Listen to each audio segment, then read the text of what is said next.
mind your own business and look at what God has given you and steward that well. Because honestly, like when your eyes are on what you have, there's literally no time to think about somebody else's.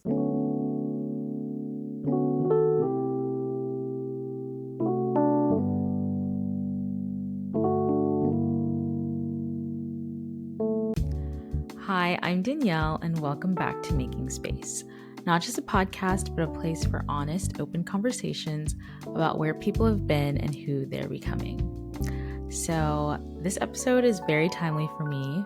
I feel like as I've gotten older, I've become more aware of the dangers of comparison, and I honestly feel like it's everywhere, whether it's in your personal life, in your professional life, at school, in a classroom, on social media. There's always this temptation lurking to compare yourself to others. And for some reason, it's easy to think that the grass is always greener somewhere else. And it just like forces us to overlook the beauty of the season that we're currently in. So that's some of the things that I wanted to talk about in this episode. There's a lot of questions, but I'm excited that I got to dig into them with my friend Marshae. We originally met at church in Boston, and she's honestly so wise and so funny. Truly the Angela Bassett to my Selena Gomez. If you know, you know. So I'll leave it there. Let's get into the conversation. Okay. So, what is something you have learned or that you're currently learning that you wish your younger self could have known? I knew you were gonna ask me this, and I still kind of like freaked out. But That's okay. I think recency bias, just because I had a dissertation meeting recently, like God was so faithful during, but this thing keeps coming up where I realize like I am very hard on myself. And I feel like a few years ago when my stepmom told me, it came as a shock to me. She was like, you're very hard on yourself. And I was like, wow. And so I told two of my closest friends, I was like, my stepmom was like, I'm very hard on myself. And they were like, you? I was like, wait, is this common knowledge? So I think I really would have loved learning that a lot younger, just because I'm able to kind of now take stock of that when I'm like, I had my dissertation committee meeting and I realized like, hey, a lot of the pressure you're putting on is self-imposed. Like no one's putting this pressure on you. This is you. This is you being hard on yourself and struggling to kind of just like not do that. But I think when I was younger, I did it so much and I was just like really, really hard on myself. Yeah.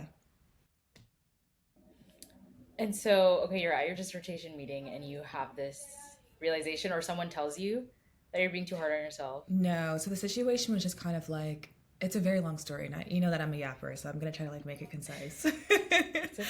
But basically, there was just something that I had really wanted to show. So your dissertation meeting, just context, is like, we're working on a dissertation as PhD students, and you meet with your committee every 3 months to kind of show progress. So this was my third meeting. At this point, it's my last meeting of this year. I'm working towards a spring defense. So you really want to be able to show like, hey, I'm just on track. Don't worry about me. We're going to defend. We're going to be fine. We're going to meet all the requirements. But there was something that with one of my papers, my research studies, I felt really strongly about taking extra time to do. And my advisor was all in on it. But then I kind of realized it would take a lot more work the day before. So I was like running the analysis, realized like, oh crap, like there's just a bit more that I would need to do. So I was feeling very anxious about the fact that what I had to present was not perfect, even though the Lord had given me so much wisdom about what I could do instead of what I wanted. Like, so what I wanted to do was rerun the entire analysis and show like, hey, I leave you no choice. Like, this is the direction I'm going to take with this paper. But the truth is, like, I just need to take a bit more time to think about what that would look like to incorporate more to that paper. And so I showed up to the meeting and I thought that what I had just like wasn't good enough. I was like, like it's just kind of like, well, it's just up to God at this point. And they were so impressed with what I had. Like they were just like, this is amazing. They were like, this is so much, like this is, you put so much thought into this. Like this is really incredible. I think that what you have is great. And you really don't need to try to like I know where you want to take this, but I think we can kind of just move forward with what you have and, like, let that speak for itself. And I was just having a really hard time accepting the fact that they were saying like, this is amazing. And they weren't just like patronizing me. They were like, this is like legitimately like, we're so excited about this work. And I was like, dang, like, why didn't I see that? I was like, well, that was you being really hard on yourself and not seeing when what you have is good enough, honestly, or more than good enough, you know? So, yeah. Yeah, that's good. So, like, why do you feel like you've been this way? Oh my God. You know, like, how did we get here? I know, but I think it's not, obviously you're a PhD student, you're automatically like high achieving. So I think it's common for people in these kind of fields, right, to be hard on themselves. Yeah. But yeah, I'm just curious, like, what do you think has contributed to that? Even Oh though my I guess we gosh. didn't realize it until now. Yeah. Well, it's kind of weird. It's like I realized it when my stepmom told me, but I keep re-realizing it in different areas of my life. Like, oh, at this stage of your career, you're also being really hard on yourself, or even just my personal life. Like, hey, you're being really hard on yourself. I have been praying, asking God, like, where did this come from? Because I don't necessarily think that I wasn't encouraged as a child. I think I was. I don't know. I think it is just kind of like going back to this understanding that even with our salvation, like, it's unmerited. Like, it's not something that we could ever earn. And I do think that there is a huge part of me that I do recognize has been used to performing and earning and feeling like I've earned a spot, or I've earned the right for even someone to say like, you worked hard. So my concept of when they were saying you've put so much work into this meeting and preparing for it, I was like, this was like, I was gonna stay up all night, rerun the analysis, like I was gonna just like grind myself to the end. Like, I feel like I showed up to the meeting like, yes, I worked, but I wasn't worked. And that's the like the performative kind of like, I need to try to like earn it and do it myself, versus kind of just being like, hey, I can actually just rest and trust God. So I think there's a little bit of that kind of comes in, where it's like, I'm really hard on myself because I expect so much of myself, when in reality, I just have to constantly allow my mind to be renewed to realize like, I can't, and I should be okay with the fact that I can't, because that is the beauty of even our salvation. Like, we couldn't, but God could. I know I'm like kind of going left right here, but Yeah, you know what I mean. that's good. Yeah. So I don't really know, girl. We still praying about the answer. No, I think that's so good. And even tying it back to like faith, because it is like an upside down kingdom. Like, we think we need to strive to earn like God's love and like favor and all those things, but those are really all unmerited gifts from God. And like, I think it's one thing to feel like, okay, I can like strive to like hit every like achievement that I want in my professional life, but I think it's another thing when it comes to your personal life, because in some ways a lot of those things, it really is just like completely out of your hands. Yeah. So, and I guess it just connects to like what I wanted to talk to you about, with just I don't even know what to call it. I feel like it's just like everything all at once, but also just like a part of getting older. How have you navigated? Are you calling me old? No, both of us. I'm just kidding. I'm just kidding. You're not old, for the record. Neither of us are actually that old. But yeah, how have you navigated that like underlying pressure to strive when it comes to like achieving certain life events or like personal goals, as you get older? Wow. Yeah, Danny, I don't know. I think it's been a little different for me because I have always been in school. So I feel like a lot of my goals have been oriented around my career and school. And the community that I have has also, like, we joke, we've all also just been in school. My best friend's a physician. She graduated this year, is residency, praise God. Several other close friends, like master's degrees, lawyers, etc., PhDs, all the above. So I feel like most of my like experience with striving has been in that space, but obviously, personally too, getting older and other expectations.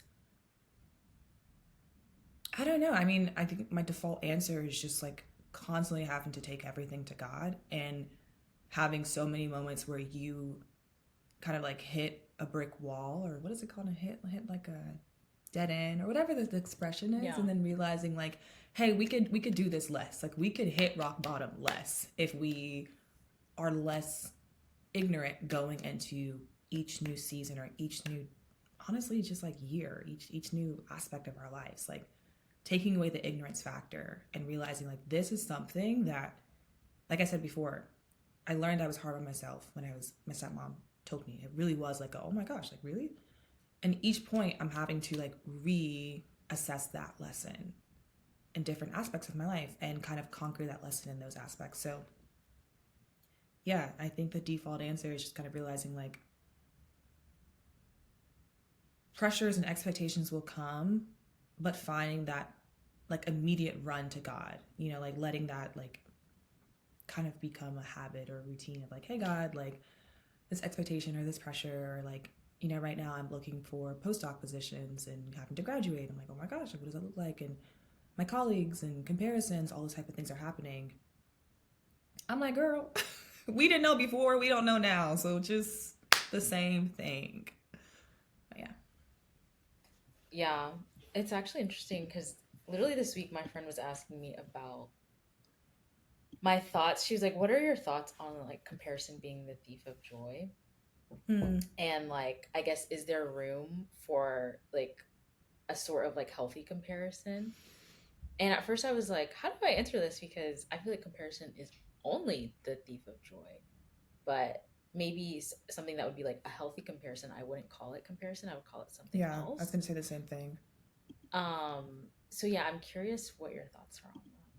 No, I was just going to say the same thing. I don't think that I would call it comparison if I'm reflecting on maybe someone else's place or their gifts or their graces or their like life. I simply just, especially now, like I've found myself saying that is another reflection of God's glory. It's a different side of it than the one that you carry. So like, but rooting it in the fact that that is God's glory on display really kind of helps keep it centered in the fact that we can't even let this get into comparison, because you're all just pieces of a much bigger story and the one who really is worthy of glory. So yeah, I don't think I would call it comparison if it's in a lens of like positively reflecting on someone else.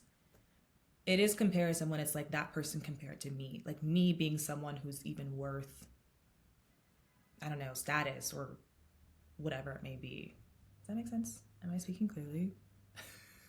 So you're saying like once it's personal, maybe once it's like more personal, like I'm looking at this person and like what they've achieved or what they have and comparing it to myself. Comparing it to me, like some type of measure of myself, some type of like, C.S. Lewis talks about this in Mere Christianity, like the reality of pride. Pride is not okay with being good.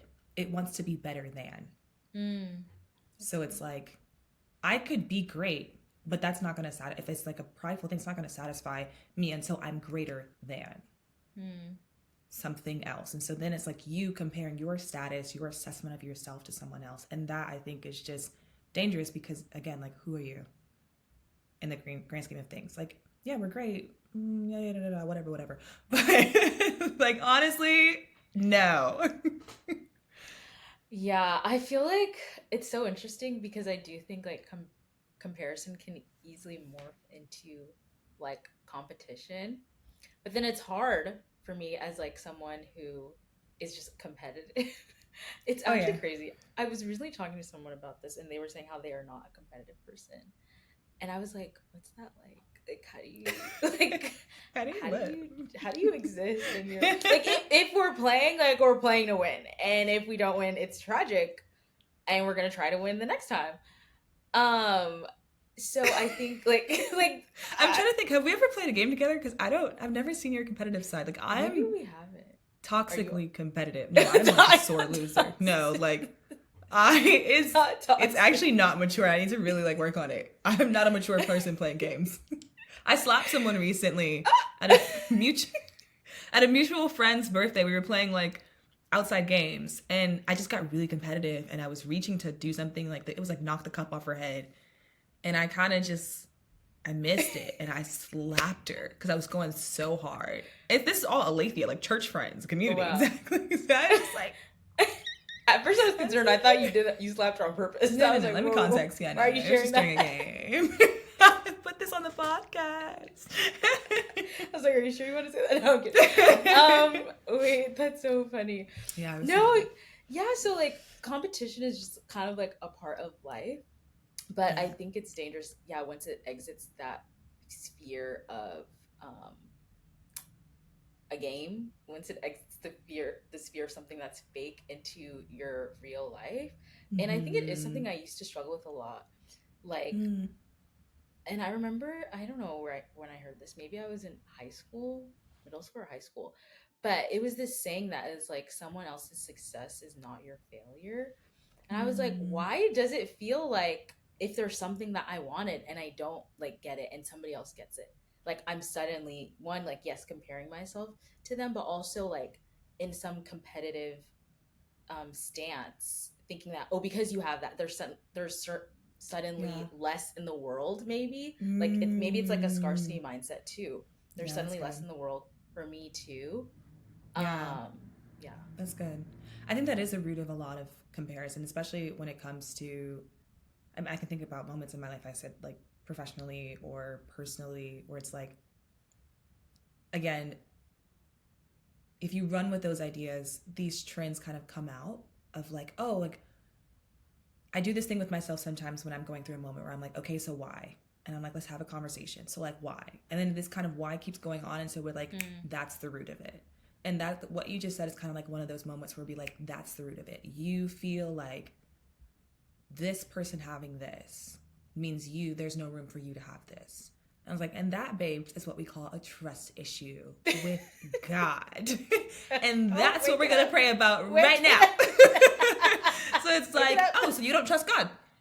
Let's go read scripture about it, because that's a lie from the enemy. And we can't move off of lies. Like, we just can't do it. So if that's whatever response you felt like you wanted to have to this moment of comparison, like, oh, I'm going to go work harder now. It's like, actually, I'm going to make you sit here and not do work at all, because you're not going to respond. Well, maybe do work, but just like, don't respond with actions to a lie. Like, I can't let you move, because then you're going to bear fruit in accordance to that lie. Like, and it's just not going to be great for you. So yeah, that's sorry. What does it feel like to not be competitive? No, I was like, maybe I'll try that this week. Like, maybe I just like won't care. But yeah, that was my thing. I was like, if I don't care about winning, then I don't care at all. Like, I don't want to play. Like, what's the point? Like, what's the point? They're like, yeah, like, what's the point? Like, why am I here? Nikki and I go through this where she's like, hey, like, it's just gonna be a game, right? And I'm like, no, like, then why am I playing? It's never just a game. It's not. And I won't like you after if you beat me. And we're not friends. Like, we're not friends. Yeah, I do feel like so much of it is just like keeping your eyes on yourself, if that makes sense. Like, in comparison, it's like I'm like so self-aware of like maybe what I like areas I feel like I'm inadequate, or things that I feel like I'm lacking, that I am so much more aware of it when I see it in other people's lives, and I keep looking back at myself. Oh, that's good. And I think like that is part of like, I don't know, like the key to freedom in this is like taking your eyes off of yourself, and maybe going back to what you're saying, putting your eyes on God, right? Because if it is really a trust issue, ultimately, if I keep looking at myself, I'm never going to be able to find those things that I'm lacking within myself, because it's not there, right? Yes, ma'am. One of my favorite verses is in 1 Thessalonians. I hate misquoting scripture, so let me just look it up. 1 Thessalonians 4, yeah. Oh wait, this is NIV. Ew, hold on. Keep that in there. Hey, no NIV slander. No NIV slander over here. No, keep that in there. Where is KJV? I shouldn't even be surprised. That fits your personality.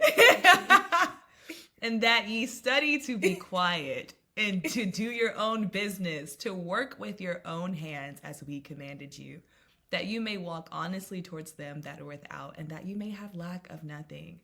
I think NKJV is the one that says, like, mind your own business, basically. Like, straight up mind your own business. Yeah. And I think that's one of the, like, verses that I find so much, like, strength in.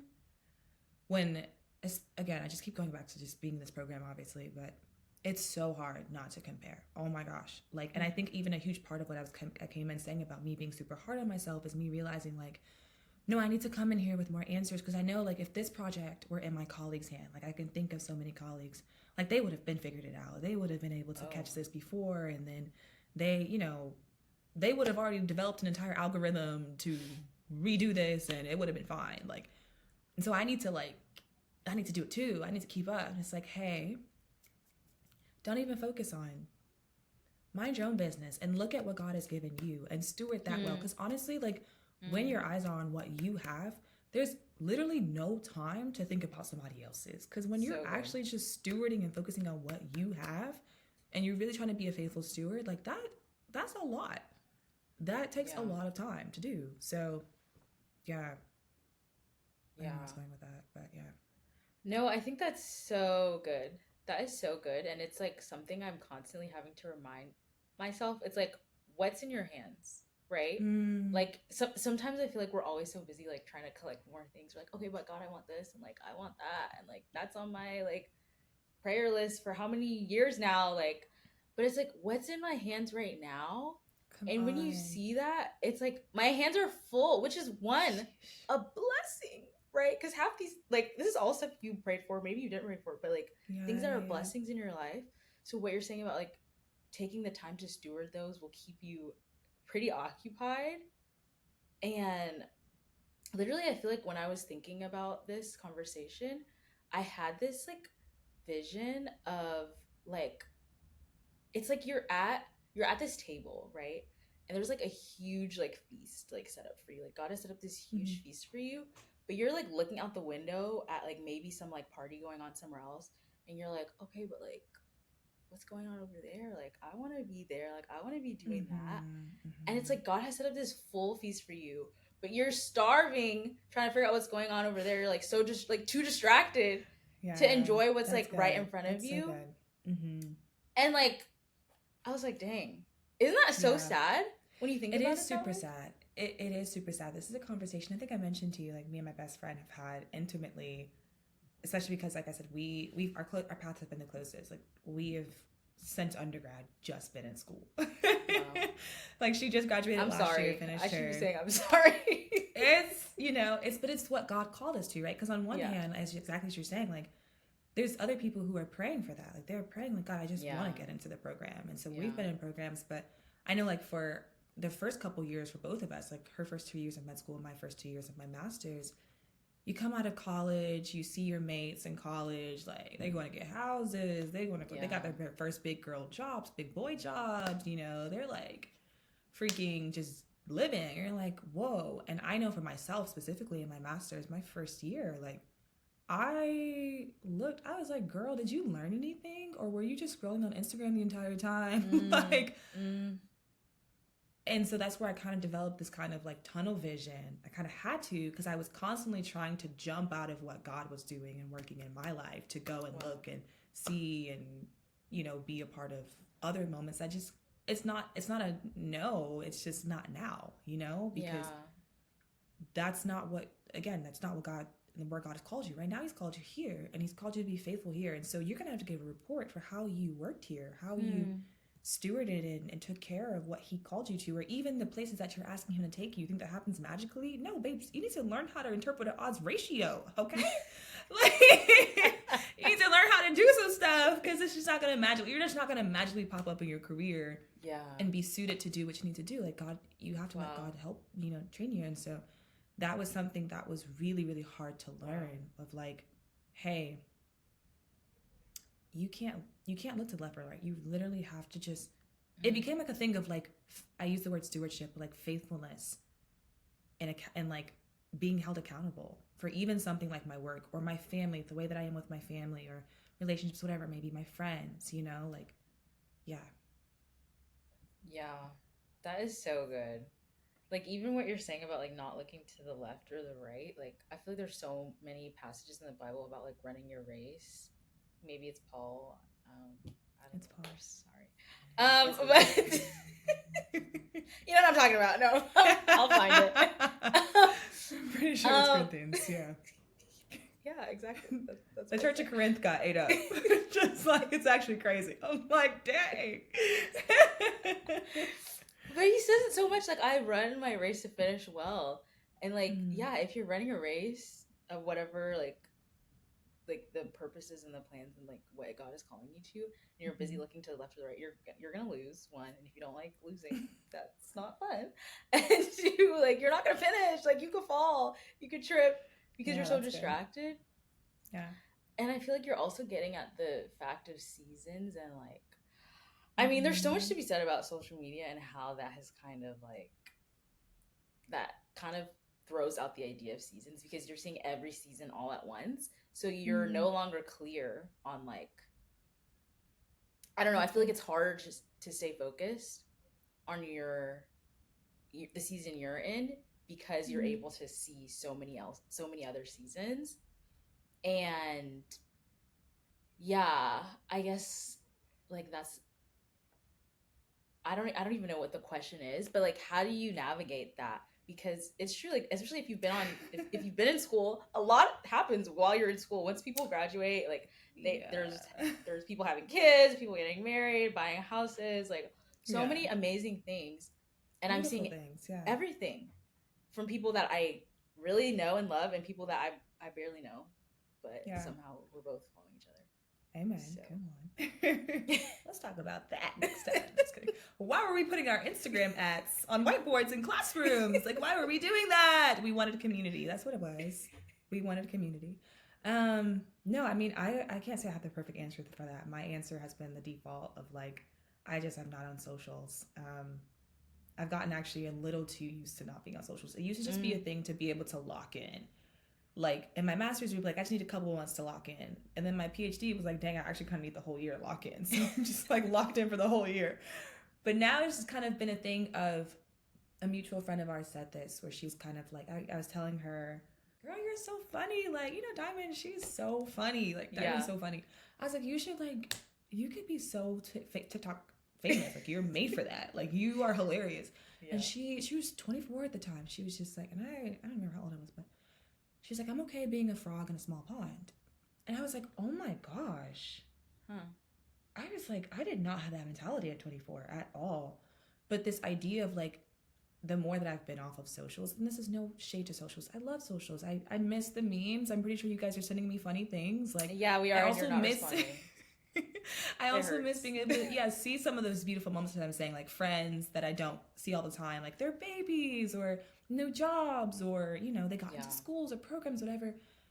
But in the same vein of being able to actually just focus on what's in front of me, focus on the friendships that I have here or the friendships that I may have extended, but stewarding those, like, it feels more like a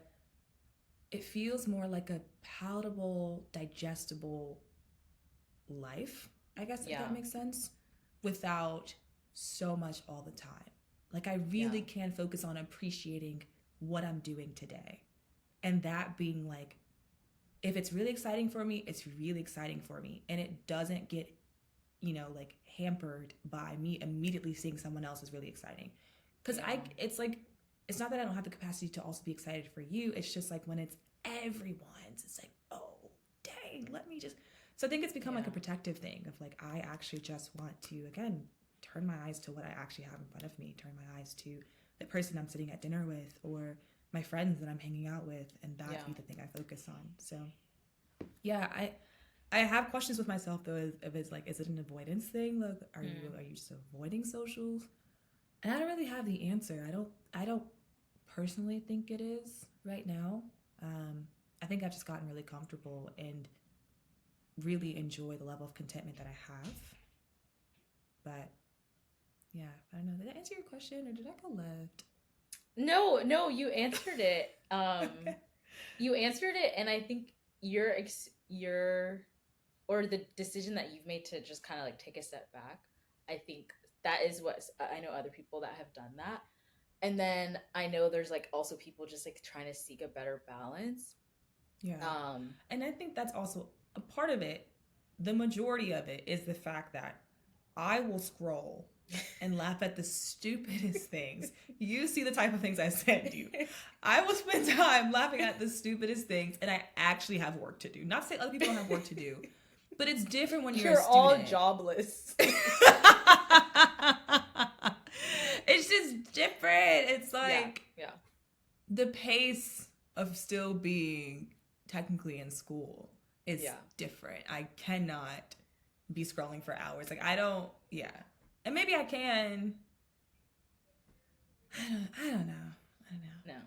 No, and I don't even think you have to give an excuse for it. The reality is like social media is technically still a new-ish thing.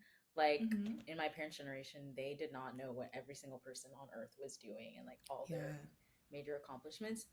And I think it can also be like a seasonal thing. Like I know someone who was off social media for maybe years and now they're back on it. I know some people, they like have to take a semester off or like a few months or like a 2-week detox or whatever it is to like reach a point where you feel like it's healthy for you. So I don't think it's one size fits all, but I definitely agree with what you're saying about how it's like a killer of contentment, like so easily, especially if you're just not in the right headspace. And that's, I feel like when it becomes that, once it's like, okay, I'm no longer content with what's in my life, or I'm starting to like desire what other people have in a way that is like unhealthy. Like I was thinking about coveting, which is like going to the point where I want what somebody else has and like in a way that is like I want it, so that I don't even know what the word is. Maybe it's like something that you shouldn't desire. Like I think the way the Bible uses it is like when you desire like your husband's wife or your what am I saying?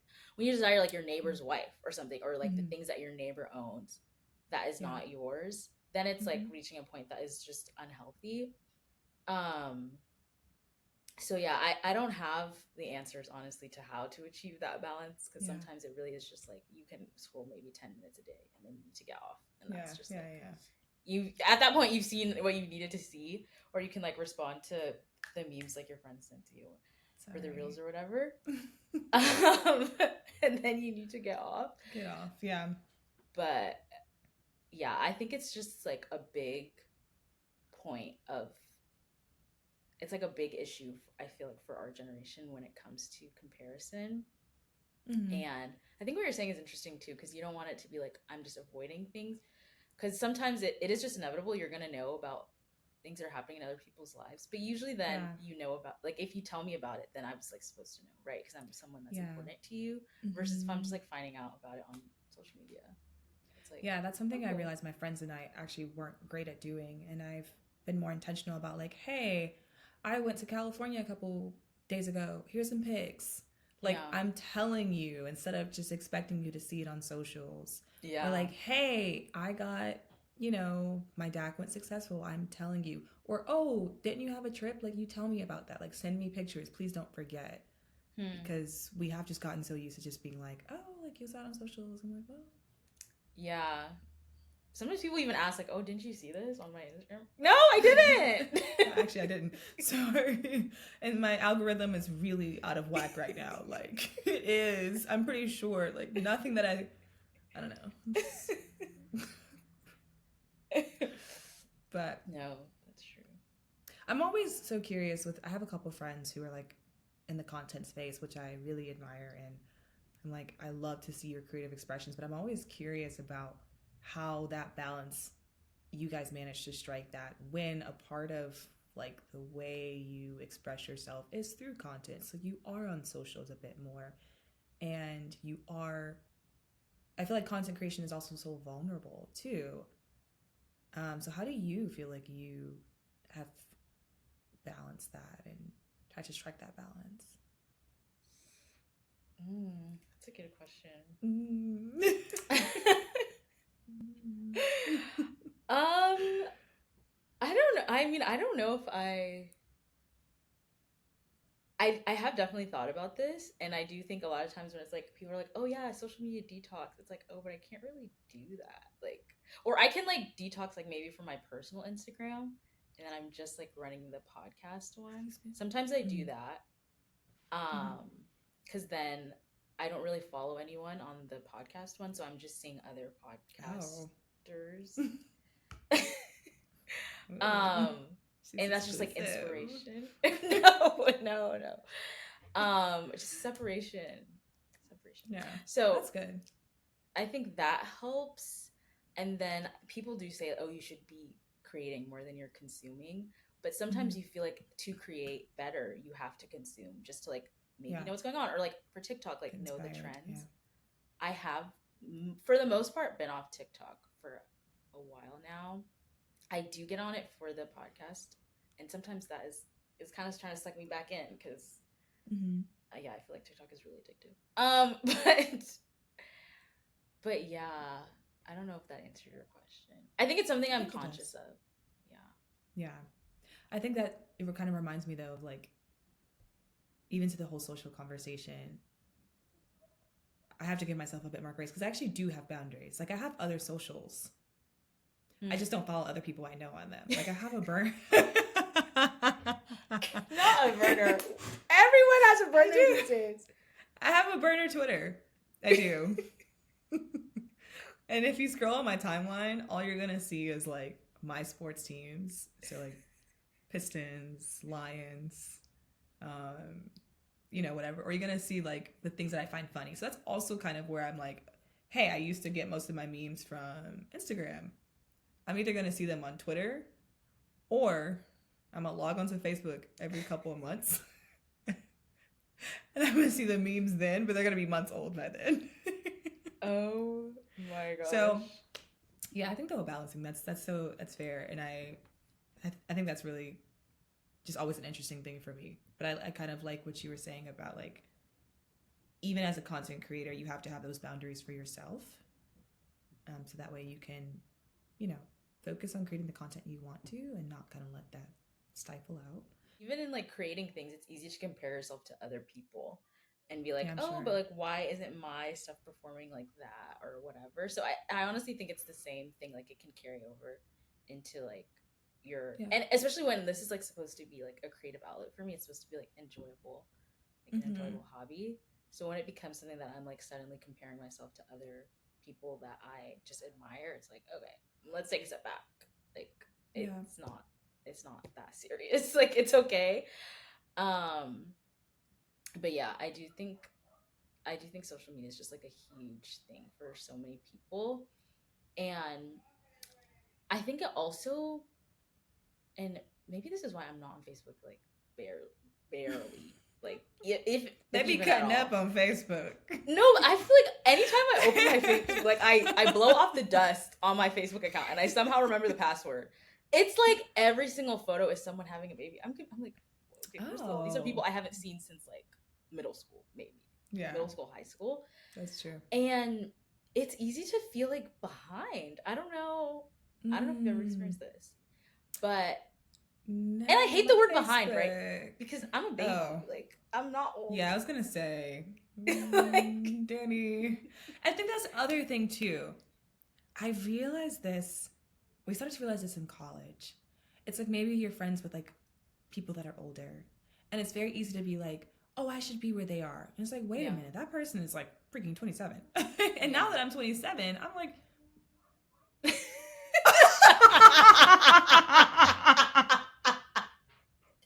That stare you just did was crazy. I heard myself say it.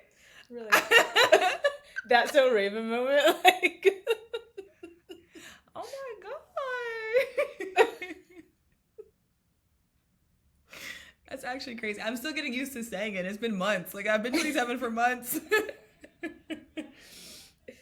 But you kind of, even now, like to your point of like your first question about what would you have loved to tell yourself then about me being hard on myself is one of those things. I think that also applies to like where I thought I should be in life. Because it's so easy, again, if you feel like, oh, I should be like that person or that person, it's like you don't actually see where you are and where you're standing. Like take a look in the mirror. And the reason why I wish that I could have told my younger self that is because I would have appreciated a lot of those moments a lot more instead of trying to make them into moments, instead of trying to rush into moments, right? Or trying to rush into, a version of myself I felt like I should be at that time. Like that's just not realistic. And so to your point of like, even if I see my mates doing things, I'm like, but that's not where I am in life right now. And it's easier for me to conceptualize that. Like right now, this is where I am in life. And for someone else looking at where I am, like a first year PhD student looking at me is probably like, oh my gosh, I want to be where she is. Like that is always going to be a relative comparison. One of my professors, it was a class where we had to write a grant.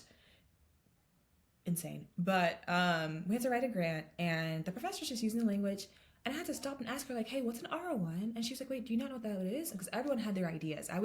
My master's training was in a school of medicine, so it was around clinicians mostly.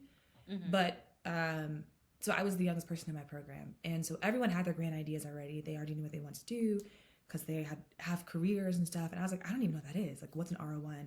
So we had to meet one-on-one, and I was just like, yeah, in general, I just always feel really intimidated on my classes because, you know, like all these physicians, and I'm, you know, just here to get my master's and do research and eventually hopefully get a PhD. And she was like, that's so funny that you say that because A, I didn't know you were 22. I'm so sorry. B, I said, why are you apologizing? But it's like, B, those same professors you're looking at are looking at other professors above them and saying, oh, I feel inferior to them. Like it's always you always will have some relative comparison, you know? So to what we were just talking about, like I don't, by God's grace, it's a lot easier to conceptualize. Like that's just, when you see yourself grow, you realize that by God's grace, you will always have room for growth. And so again, like, if this moment isn't happening right now, it doesn't mean I don't have time to grow into it. And when I grow into it, then I'll be ready for it. But right now, that's not where I am. So therefore, it's not but it doesn't mean I'm not growing and doing other things, you know? Like growth is not linear. So I think I talked in a circle. No, I think that's so good. Like you said so many things just now. I'm trying to yeah. My brain is trying to catch Story of my life.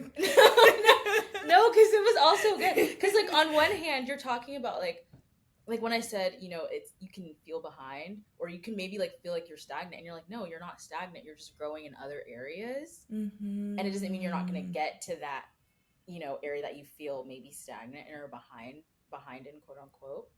Yeah. But then you're also talking about how we kind of feel this pressure to like rush through our lives, which is like, and we were using the race analogy before, but it's like running your own race, as in like sometimes the pace is different for a reason, and that's okay. Or maybe like what you mentioned about like sometimes God's answer is just not now.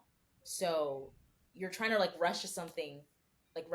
He's like, it's not now. Like this is not the like perfect you're literally timing not for ready that. for it. Yeah, you're not ready for it, like whatever it is.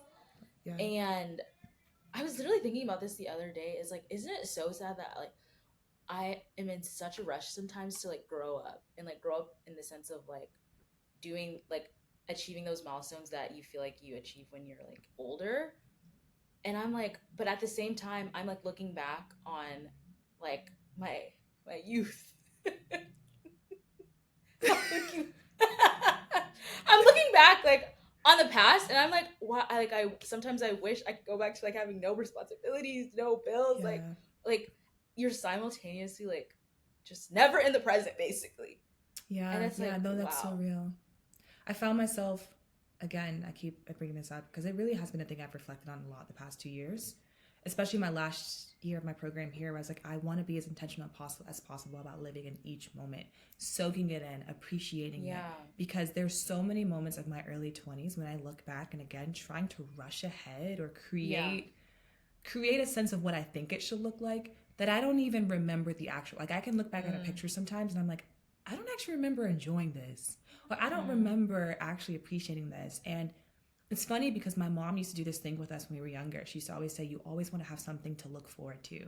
So when we were younger, like everything came in stages, like makeup.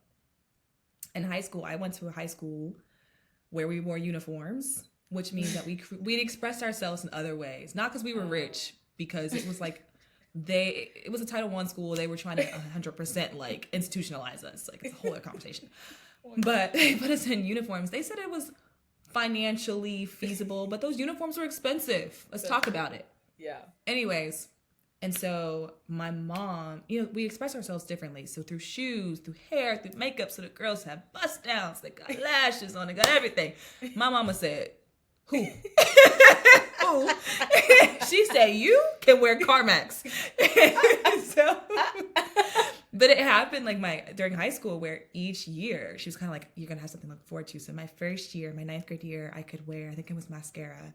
My 10th grade year, I could wear eyeliner. Aww. My 3rd grade, I could wear, 3rd grade, oh my gosh, junior year, I could wear concealer. And then 12th grade, I could wear a colored lip. I couldn't wear foundation until college. But I wore foundation for my graduation pictures. Aw, so sweet, you know. But it was just, and I think about that now as a grown woman, where I have to constantly pace myself in that same way where I'm like, hey, you're not going to force into something that you're just, because eventually you're going to get there. And I've seen myself still kind of have those habits and patterns where this is kind of a little different from what you're saying, but it's like, instead of being like, oh my gosh, like I remember when I turned 25, it's like, I'm 25 now. I should like look like this. I should look like that. I should da-da-da-da. I said, well, that's just not, you're going to put that on. You're not going to feel comfortable, or like, you're going to like, you know, and then there came a point where I was like, actually, I want to wear heels around Boston. That's what I want to do. You know, or like, I want to show up and I want to have, you know, a nice, now I'm like finally at the point where I want to wear blazers. I want to wear a nice blazer. That's what I want to do because I'm ready for it. And now that I can step into it, it's like, it's authentic to me versus trying to like force ahead into something that you're just doing it because you want other people to see you look whatever, but you're not, so it's not something that you can recognize yourself in. And that is something that I come to terms, like, I just don't want in my memories and my moments or the way I present myself. Like, I don't want to look up and I can't see myself. Wow. That was really intense. That was deep. It was just an excuse to tell you I'm wearing blazers now.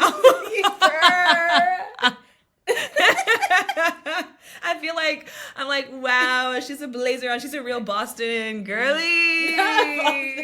Angela.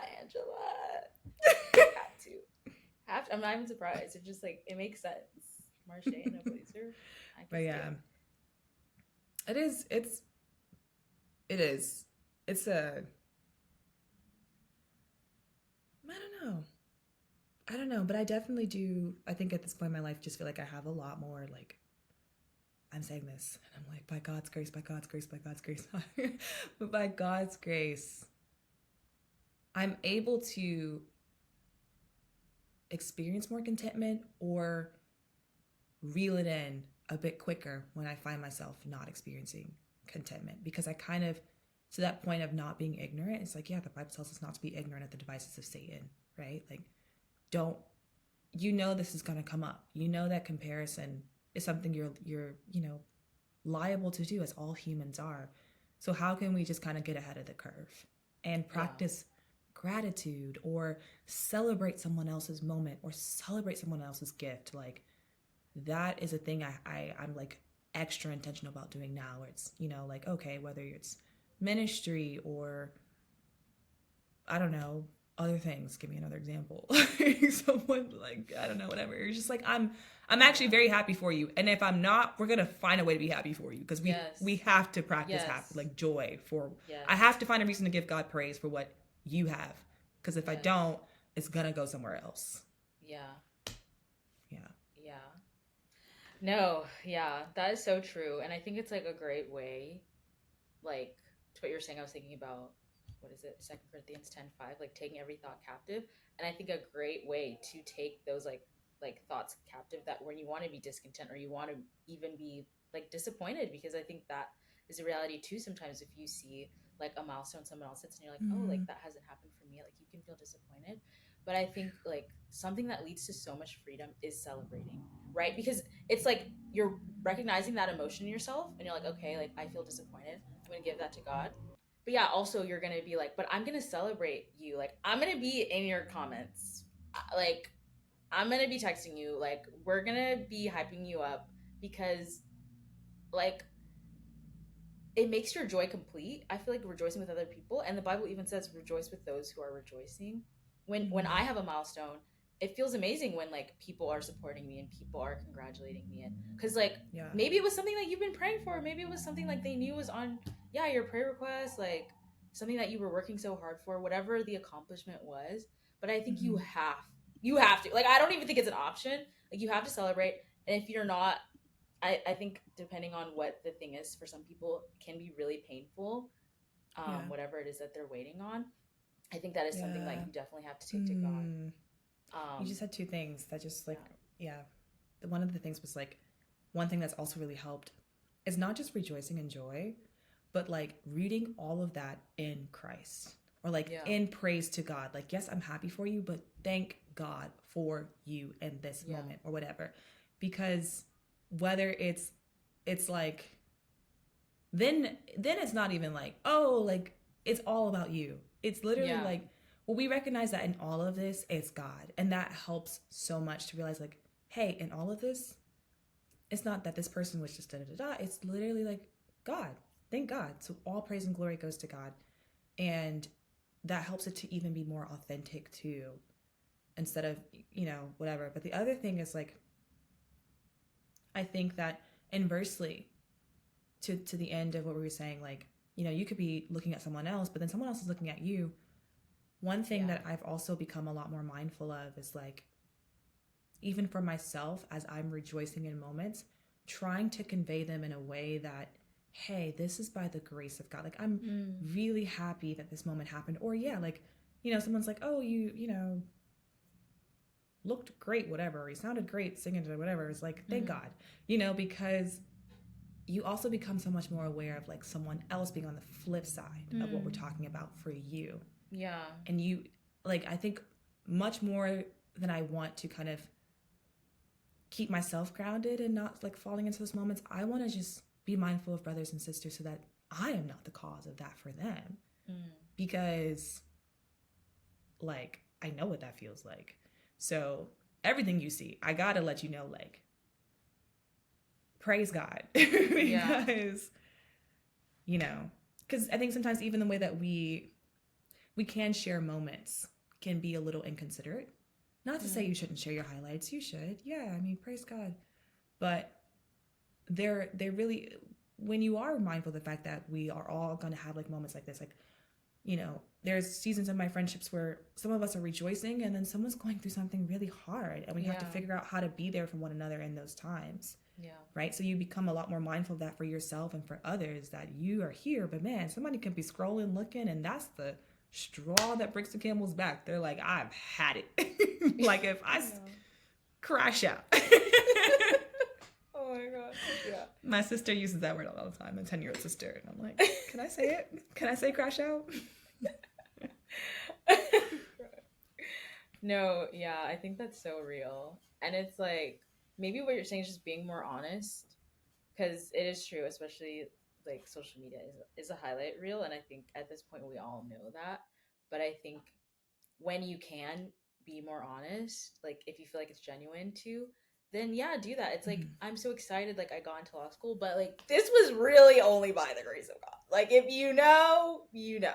And like being honest about it, like it was a struggle to get to this point, but like I'm here and I'm celebrating, but I'm also like giving God all the glory, because there was like, you know, a story behind, there's like a story behind every testimony, right? Yeah. So yeah, I think that's so true. And I just like always remember Ecclesiastes 3, like there's a time for everything. Like, and it lists out like a time to love, a time to hate, a time to everything. There's a time for everything. And so it's like, yes, maybe like my time is this and someone else's time is this, but I think it also like gives you comfort when there's like things that you're waiting on. And I was listening to DawnChere Wilkerson. She has like a book called Slow Burn about waiting, and she basically says like life is waiting. Like you will always be waiting on something, because that is life. And like ultimately, right, we're waiting for this like earthly life to end, but like she's like, will you live in the wait? And it's like, while there's all these like things that we're holding, like things that we're rejoicing over, things that we're mourning over, like am I just gonna stay stagnant and be like, God, like I'm not gonna steward what you've given me. I'm not gonna like work with what the parable of the talents, like I'm not gonna work with what you've given me until this one thing happens? Or will I just like move forward and like live in the way and not waste like Yeah. so many blessings and like just like waste the life that God has given me because I'm discontent. That's good.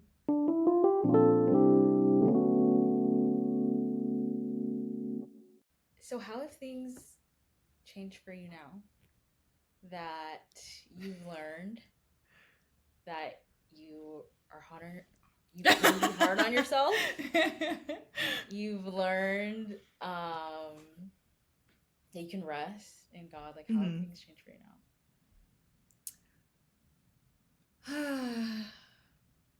I think me and my best friend have this phrase with each other where we're like, maybe we do something. It's like, hey, why are you being so mean to yourself? Like, if you knew better, you do better, but you didn't know better. And so you responded accordingly, but now you know better. So you really do need to do better. It's like a thing for me now where I'm like, I know better. And now I have to, in the ways that I'm aware of it, do better. But then there are other ways where I'm realizing like, oh, I didn't know that it's funny. Like, I didn't know this also extended to this part of my life. Like, I didn't know this was also here. Yeah. I recently had a conversation, like we had like a Black women's high tea and hair conversation where we talked about like natural hair. And then I had like a consulting conversation with someone from our church who we both love. And she said some things to me that were really hard to hear about how I viewed myself and my natural hair. And so that's like, it's like me kind of being like, oh, okay, hey, this is touching this area too. So what's our game plan to address this? How do we kind of practice realizing those moments of like you not wanting to leave the house and getting ready to, as the kids say, crash out because your hair doesn't look good, is you being unkind to yourself and you. So let's take a moment. Let's find a way to like try to see ourselves as we are actually showing up and appreciate it, and then move forward in confidence instead of trying to like reach this version of yourself that you think it should be. That's one of the ways. I think the other way is just, constantly kind of just taking it back to being like, this is your ability, this is God's ability. Like, the more that I realize I'm hard on myself, the more that I just want to decrease and make more room for God to help me. Because again, like, I see so much more fruit when I just realize I don't have to. Like, yes, I could stress myself out all night and stay up and do it, but I don't have to. Yeah. And that, when I remind myself I don't have to, that's the freeing part where it literally is like, oh, wow, really? Yeah. I did not know that. And so it's like, okay, so what are you going to choose? Because you still have the choice. You know, you still have the choice. So turning knowledge into action as well is something that I've been trying to do more of. Not always perfect, for sure. Yeah, it's a journey. Yeah, to close, I'd love if you could share some encouragement for people that, you know, we've been talking about comparison, celebration, but I'd love for you to share some encouragement for people that are waiting. I feel like they're in the waiting and they're struggling in that. Yeah. Oh my gosh, yeah. Whenever I think about waiting, I think about I've waited since then, don't get me wrong. Not to be like, oh, a time when I did waiting well, but kind of like I was waiting to get into my PhD. It was in my master's, my last year of my master's. And this was just a period of like where I was just kind of like I had to just keep showing up every day. And you know you're working towards something, but every day is kind of like, is it worth it? Like, you know, you're kind of fighting an uphill battle. It's like, you know, you're kind of anxious about, am I going to get anywhere? You don't know. You're trying to trust God. You are holding on for dear life. And something that became really powerful for me, and I really thank God for like my home church in Georgia and my where this was kind of like a theme then of like shouting unto the Lord with a voice of triumph, taking that verse, right? The Bible tells us that we are to do that, but then also it's like this understanding of like, thanks be unto God who always causes us to triumph, not sometimes, but always. And so in the middle of me, I'd be driving to the gym in the morning. She's a gym girly. Or I'd just be going somewhere and the thoughts are pelting my mind. And I'm like, oh my gosh, you know, I'm feeling overwhelmed. I had just a lot all the time. And I would find myself just break out in a shout, break out in a hallelujah. Because I'm like, I am going to, like, the word is in my hand. And it just, I like physically will act on this word. Like if the Lord tells me to shout unto him with a voice of triumph, I'm going to do it in this moment. I can't see it. I don't know I don't know when it's coming. I have faith. And faith is evidence of things not seen and substance of things hoped for. So I am just shouting as if it's already done, because it is. Because it is. Yeah, right? It is by faith. And so I'm not going to wait until I see it. I'm just going to respond now. And that's how I got forward during that time, where it would just be me.